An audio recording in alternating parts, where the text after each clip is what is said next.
The air was thick with anticipation as I slid into the driver's seat of my old trusty sedan. The moon hung high in the pitch-black sky, casting an eerie glow on the empty road ahead. The idea of a midnight drive had always intrigued me, a sense of solitude mixed with the thrill of the unknown. But little did I know that this night would forever alter my perception of the quiet roads and the empty darkness. I revved the engine, and the car's familiar purr filled the silence, a sound that should have brought comfort but instead sent shivers down my spine. As I navigated onto the narrow two-lane highway, the world outside seemed to shrink into a tunnel of shadows, with only the pale beams of my headlights cutting through the inky blackness. The radio crackled to life, emitting distorted whispers that echoed eerily through the cabin. I frowned and reached to change the station, but the dial seemed frozen in place. With a growing unease, I tried adjusting the volume, but the voices persisted, becoming more distinct. They weren't speaking any language I recognized. The words seemed to be born of the very darkness itself. My grip on the steering wheel tightened as a sense of foreboding settled over me. I glanced in the rearview mirror and my heart skipped a beat. A pair of eyes, faintly luminescent, stared back at me from the back seat.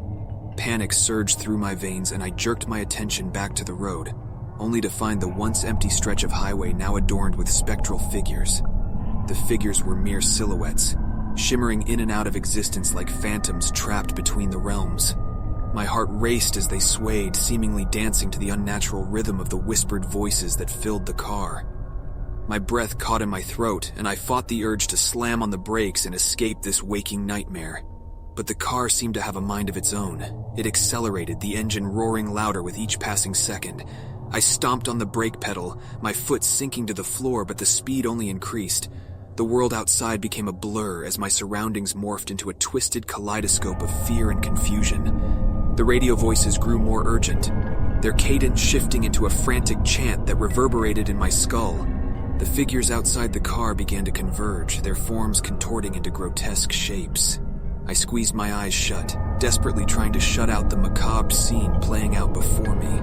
When I dared to open my eyes again, I was met with a new horror. The road ahead was no longer solid ground, but a swirling vortex of darkness, an abyss that seemed to hunger for my very soul.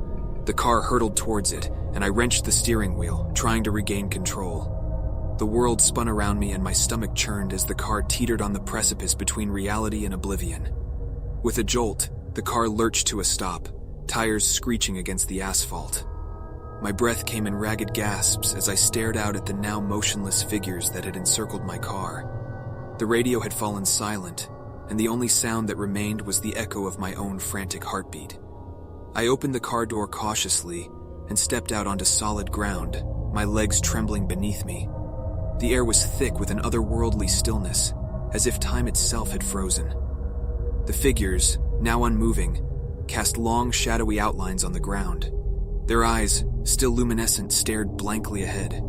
As I moved away from the car, I realized the road had transformed once again. It stretched out before me, a seemingly endless path through a nightmarish landscape.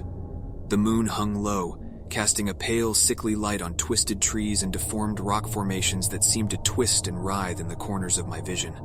With no other choice but to move forward, I took hesitant steps down the desolate road, my footsteps muffled by the eerie silence that surrounded me. The figures had vanished, but their haunting presence lingered in the air, like a warning etched into the very fabric of reality. Hours seemed to pass in a haze as I walked, my mind teetering on the brink of madness. I questioned the boundaries between dream and reality, wondering if I had already crossed into the realm of the damned. The landscape shifted and morphed, twisting into new and unsettling forms with every step. Just as despair began to consume me, a faint glimmer of light appeared in the distance. I quickened my pace, my heart pounding with a mixture of fear and hope. As I drew closer, I realized the light emanated from a lone gas station standing like a beacon in the night. Relief washed over me as I stumbled towards the station, my body aching and my mind frayed. The building's neon sign flickered weakly, casting an unsteady glow on the cracked pavement. I pushed open the door and a bell jingled, announcing my arrival.